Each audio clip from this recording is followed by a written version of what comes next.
Welcome to the MVP, the Mass Violence Podcast, the official podcast of the National Mass Violence and Victimization Resource Center. In this series of podcasts, we'll be talking all things mass violence, what it is, how to prepare for it, what happens to individuals and communities affected by mass violence, recovering from the psychological effects of mass violence, and more.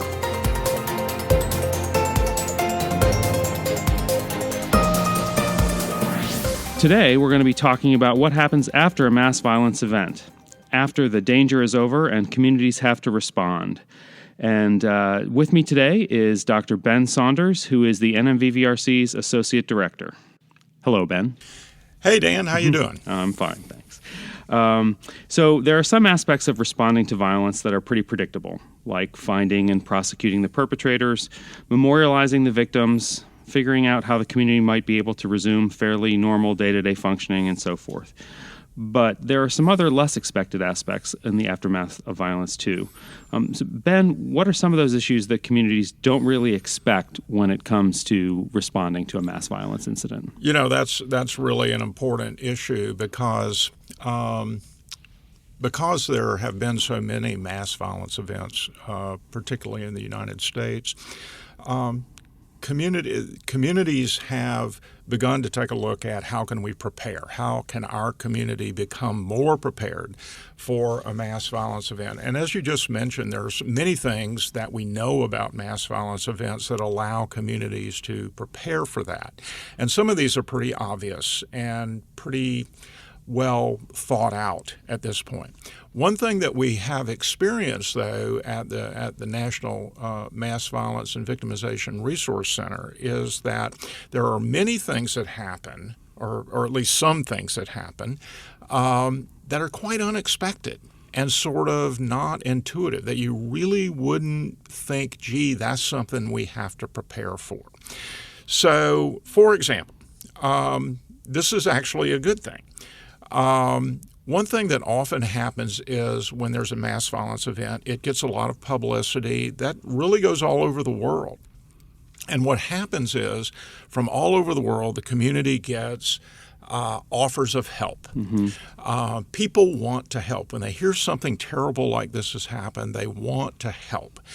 And so communities will literally get thousands of emails and regular mails and on social media and telephone calls and all kinds of other things. Donated stuffed animals.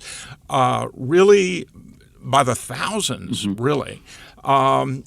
Offering some form of help from other communities, from organizations, from other government entities, from centers or universities, from experts in mass violence events, and just ordinary citizens. And oftentimes these offers can be incredibly overwhelming to folks. Yeah, I was just thinking, I mean, who in a community is responsible for that? Well, that's a great question because oftentimes they will go to different entities within a community. So, for example, here in Charleston, when the Emanuel shooting happened, the Mother Emanuel shooting happened, there were offers of help to the city of Charleston, to the county of Charleston, to the Mother Emanuel Church itself, to individual victims, to basically anybody that was remotely connected. I myself got phone calls from friends and other folks, mm-hmm. colleagues from around the country and around the world offering condolences and saying, is there anything we can do to help? Mm-hmm. And that was very nice. It's very nice to know that other communities are attentive to what happened here. They know, and they want to offer their sympathy, and they want to offer whatever they can do to help. Mm-hmm. The problem comes in with how do we manage this? Mm-hmm. Because what we have seen, at least in some communities, is that these offers of help can be overwhelming. Mm-hmm. We really don't know what to do. How do we answer these mm-hmm. people? Number one, there's so many of them. Do we answer them all, or we just ignore them? How do we go about managing these types of things? So simply examining and responding to these offers can take a substantial amount of time. from somebody. And that can actually hinder the response to the mass violence event. So the question is, how do we go about managing these things? How do we know whether these offers are genuine? How do we know whether they might potentially be helpful? How do we know whether they're genuine, but they're really not going to be all that helpful to our particular situation? What do we need to do in that situation? Do you think it's important to try and centralize some of that? I mean, I could easily foresee a situation where one member of the community was contacted by someone offering, I don't know, treatment services or something like that, and said, yes, sure, we want that. And then another agency in the community was contacted by somebody else and said, yes. And then you've got sort of two quasi-officially invited therapy provider groups coming in or something like that. And if you're an affected member of the community, how do you pick, or I mean, is there conflict there? Exactly. That's the problem, particularly when the offers of help may be somewhat conflictual. They may not go together very well. Gotcha. And you have one community entity going, gee, yes, that would be great. And you have another community organization picking something or involved in something that's very different and in some ways conflictual. So I guess our advice at this point is that collaboration is the key. Mass violence events affect everybody in a community to one degree or another. Whether you are part of the event, whether you're a family member of the event, whether you're simply a citizen of that community, whether you're an elected official, whether you're a community service agency, it affects everybody in that town. And one thing that we do know, that the more that all of those folks can collaborate with one another and develop plans for response, the more effective those plans are going to be. And that is true with this right here. So some communities have, in fact, set up a central point of contact for offers of help. And so all the offers of help are directed to that central point of contact. There is some process set up for vetting those and determining whether the people offering the help actually know what they're talking about or not and could be helpful in our situation, or perhaps they don't and it would not be helpful. And then there is some process by which that particular service or that particular offer of help is then tapped into, or kind of a thank you, but we're really not in a position to use that right now.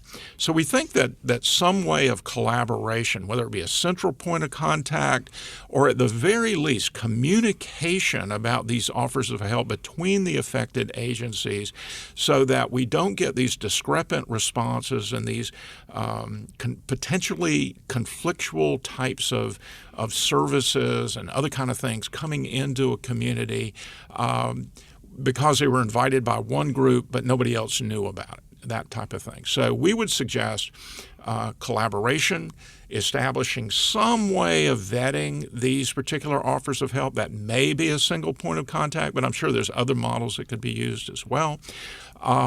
And then deciding as a collective community which ones are we going to do. And some communities have done this very well, and then others have struggled more, and it has been a problem. Okay.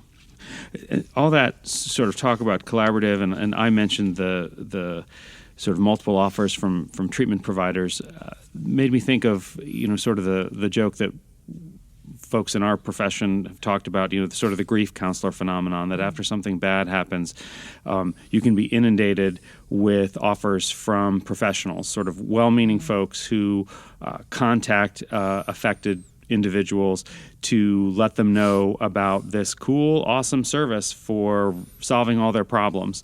And if you buy my services, I will come to your town and heal everybody, or at least do my best to heal everybody. Is this kind of a related phenomenon? Exactly. This is kind of another thing that kind of happens is, believe it or not, there is a small cottage industry around mass violence events.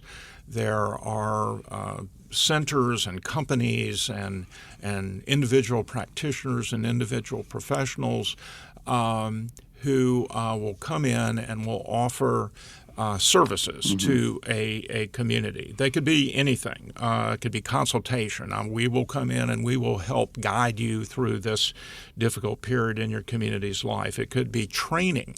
It might be training for mental health professionals to respond. It might be training for law enforcement. It might be training for virtually anybody that might be involved in these types of things. They may be seeking to sell interventions or programs, psychological treatments, school-based training. There can even be products. For example, oftentimes we'll see, for example, in the case of school shootings, there are companies that have products that schools can use to essentially try to make the school bulletproof, bulletproof doors, bulletproof windows, and they will come into a community and try to sell these products to school systems in some way. Now, I'm not suggesting that these people are these are not scam artists. These are oftentimes legitimate folks with legitimate expertise, legitimate things that may be helpful to somebody. But the problem is still the same. The problem is if you're a community, you're totally unprepared for this, you have no idea how to tell who is legitimate, who isn't. Even if they are legitimate, will this particular training or this particular consultation be helpful to our community, or it really is just not applicable to us in any way? So the problems are still the same because it can hinder response because people get flummoxed about how to respond to these types of things. So what are the things that communities or agencies should be asking about these products and services that get offered to them? Well, the first thing is, as with the offers of help, there needs to be a collaborative response to this, some way of receiving these offers from these purveyors of these various services, vetting them, and then determining whether they might be useful to us. So a question would be, of course, is the purveyor legitimate? If it's a single person offering consultation services, or if it's a large company offering products, is this a legitimate company? Are they, in the same way that we would buy anything essentially off of the internet, is this a legitimate kind of person? How can we do background types of things and investigate other folks that have used their services to determine whether or not so one are thing legitimate? Would be like looking them up and checking references, see if they've provided these services to other communities, have those communities benefited like them, and so forth. Exactly. And I can tell you that some folks may exaggerate their expertise and experience. That's impossible. Surprise, surprise. Yeah. And even legitimate companies obviously are trying to sell a product, and they may overstate the utility of the product or the service in that particular situation. So there needs to be some way of determining whether the offerer, the purveyor of these is legitimate. Secondly, we need to figure out whether or not the service being offered itself is legitimate. So you can have a legitimate company, but they are offering a service or an intervention or a product that really there's no evidence it's helpful at all. In our world of psychological treatment, people may be offering a treatment that has not been scientifically tested, for example. It's not evidence-based. We really don't know whether it works or not. They will have all sorts of anecdotal evidence that, yes, this has been helpful and people love it and they like it and all that kind of thing. Testimonial kinds of things? Testimonials and this sort of deal, but they really don't have the necessary scientific evidence that it actually helps somebody. And one thing that people don't really understand oftentimes, particularly about counseling kind of things, is people can love counseling. They can love what they are receiving. That doesn't necessarily mean they get better. Right. Sort of the difference between being satisfied with something and actually improving after something. Okay. You're listening to MVP, the Mass Violence Podcast. I'm Dan Smith, and we're talking today with Dr. Ben Saunders about unexpected community challenges following mass violence. So far, most of the things you've talked about are commercial, but pretty much above board in terms of they're actually wanting to help victims. But you also referenced scam artists. Is that a problem that communities need to be on the lookout for as well? Unfortunately, yes. Okay. And it's just amazing how low human nature can go, in the sense of the absolute probably worst thing that ever happened in a large number of people's lives with a mass violence event. And yet there's always somebody trying to make a buck, sometimes illegally, but certainly unethically, out of the deal. And so they perpetrate a variety of frauds and scams. Like what kinds of things have you been made aware of? So probably the most common one is the fake donation appeal. Okay. So obviously we've already talked about that people want to help. Mm-hmm. People across the world oftentimes want to help. And what better way to help than sending donations and obviously folks want to send a donation to a legitimate source that will be helpful to the victims involved in the mass violence event. Scammers know this. So scammers take advantage of the good-hearted, the good nature, the wanting to help nature of the community, and they will set up fake appeals. These appeals can come by phone, they can come by email, they can come by social media, they can come by any form of communication that you can think of. They may be asking people to donate for victims' health care costs. They may be asking to donate because victims need housing, or they need transportation, or they need clothing. They need help with their kids' college costs. They need employment, and virtually any other emotion-triggering kind of idea. Gotcha.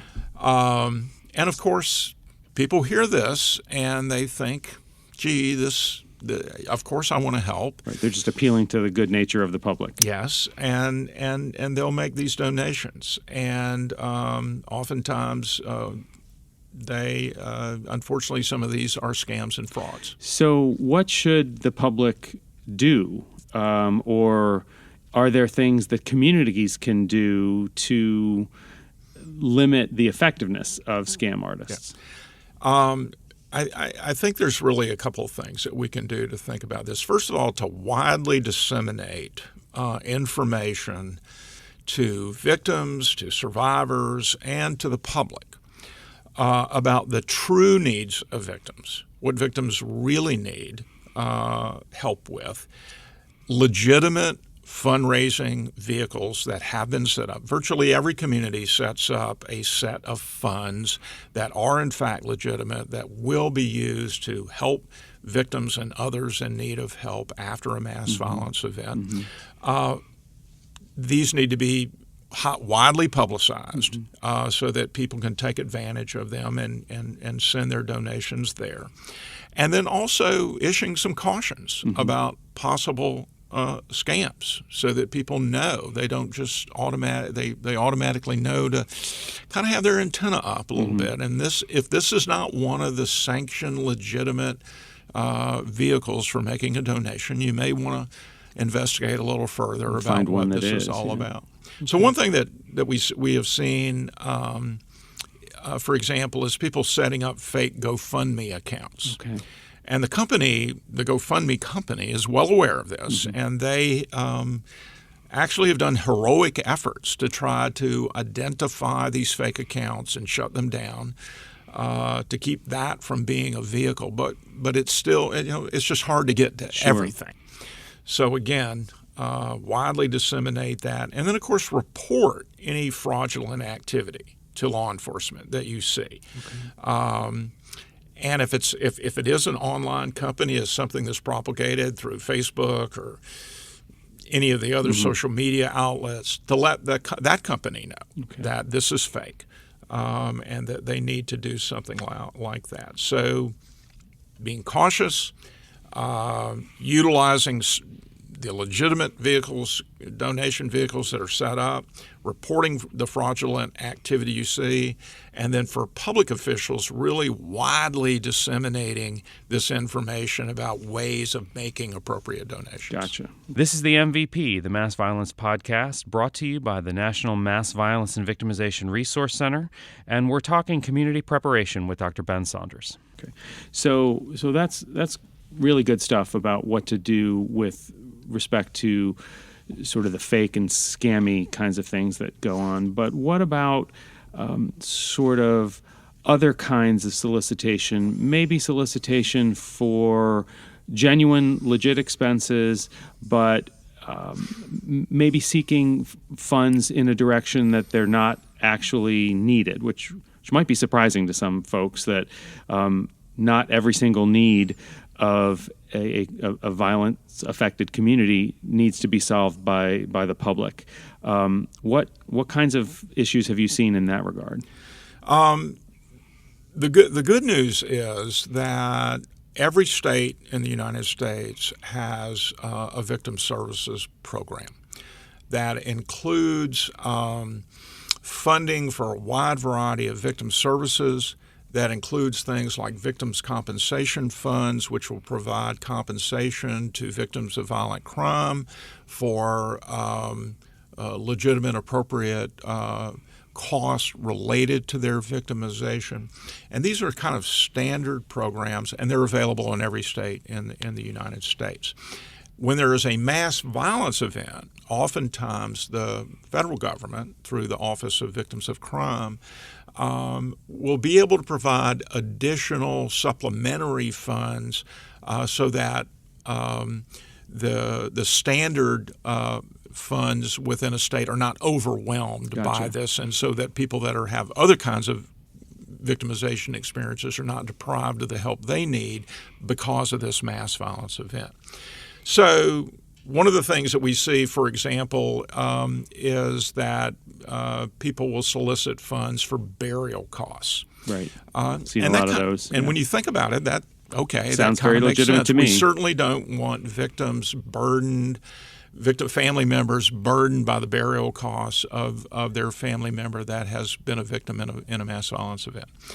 The good news is that victims' compensation will already cover that. Okay. So that sort of cost, we already have programs in place that will cover those types of things. We don't really need external donations to kind of help with that. Similarly, psychological treatment is typically covered by victims' compensation.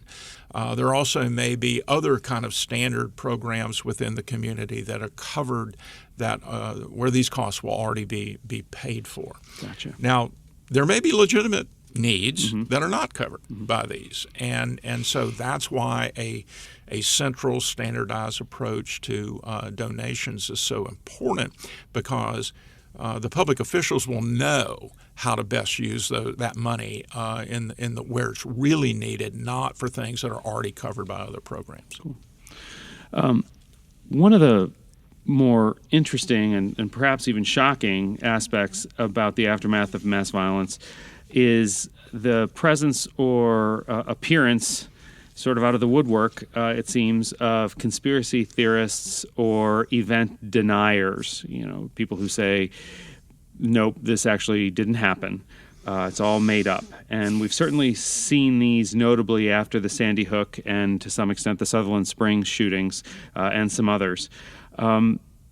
What is this phenomenon about? What is going on? I would with love these to folks? know what it's about. Yeah.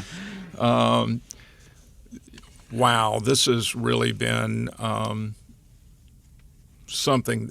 This has probably been the most shocking thing that I have seen in just being around mass violence incidents, simply because it is so completely. I just can't understand it. Yeah, there's such an element of cruelty to it. It defies anything that is good about human nature to me. And it also speaks to how incredibly delusional some people can get, even people that do not have major mental illnesses.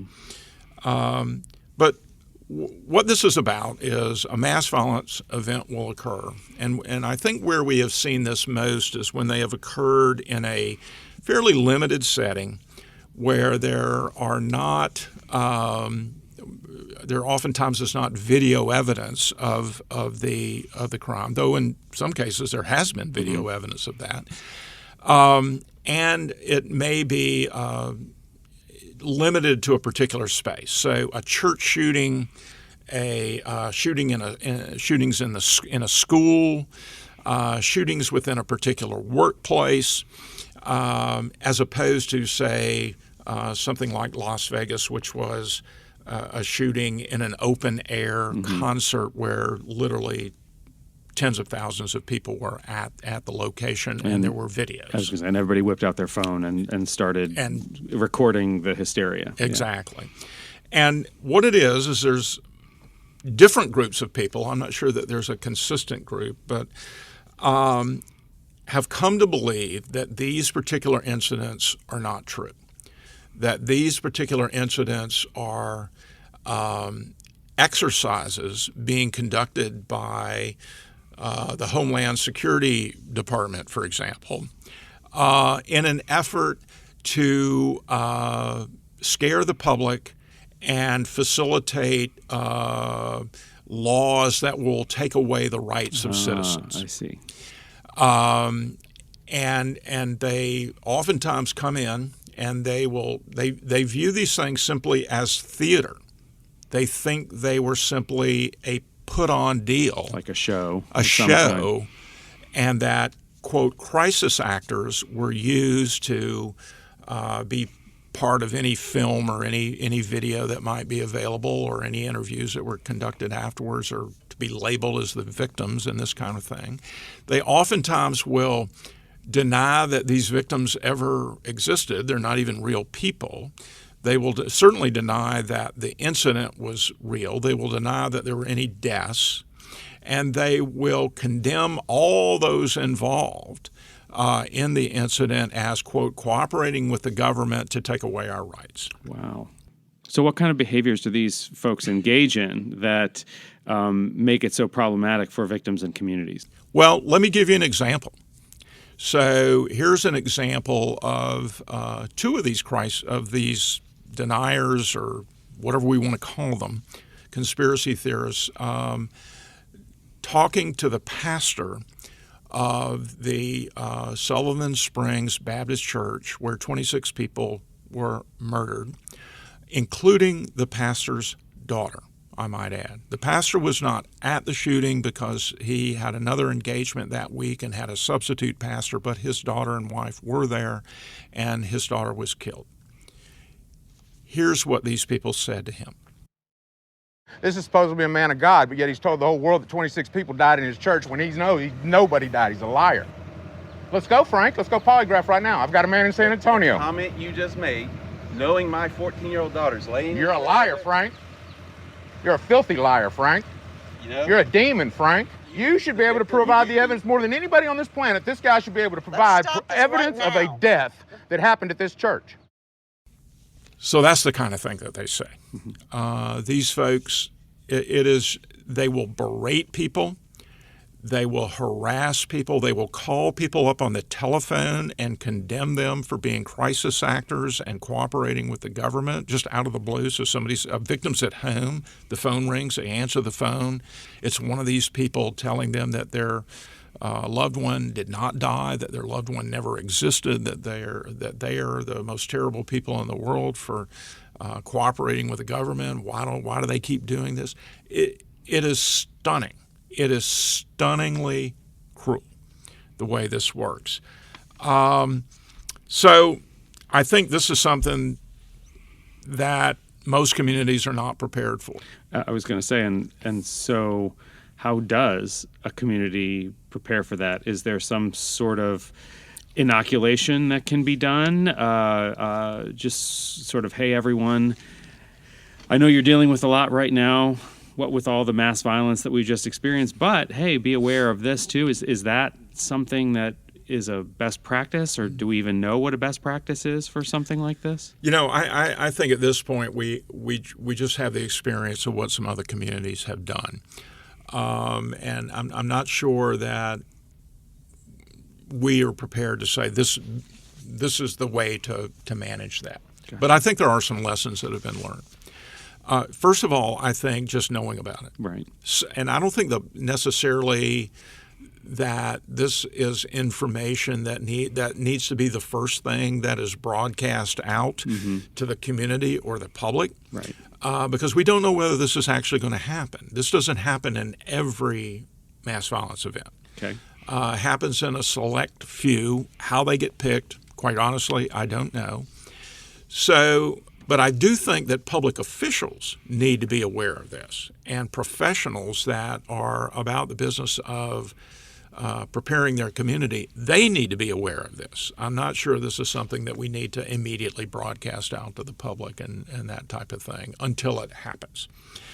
The main thing here is for folks to understand that people often the first response is often call law enforcement.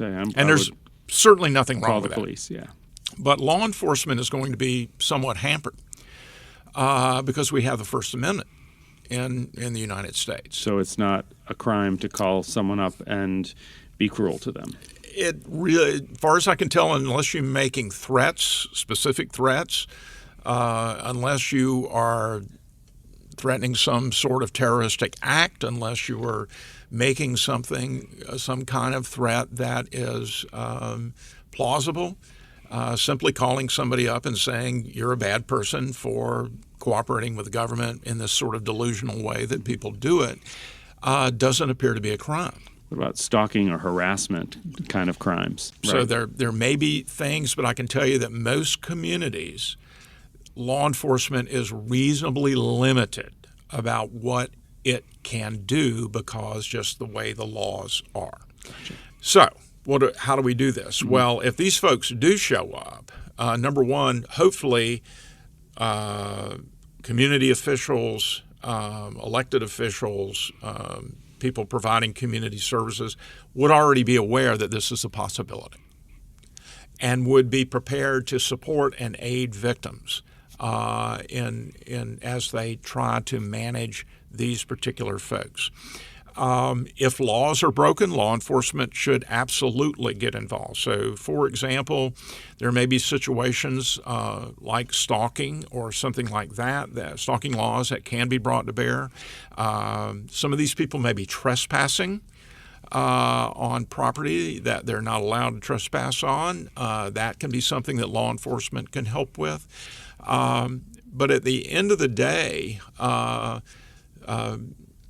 how to manage this is a little bit of a dilemma because oftentimes these people are looking for publicity. Mm-hmm.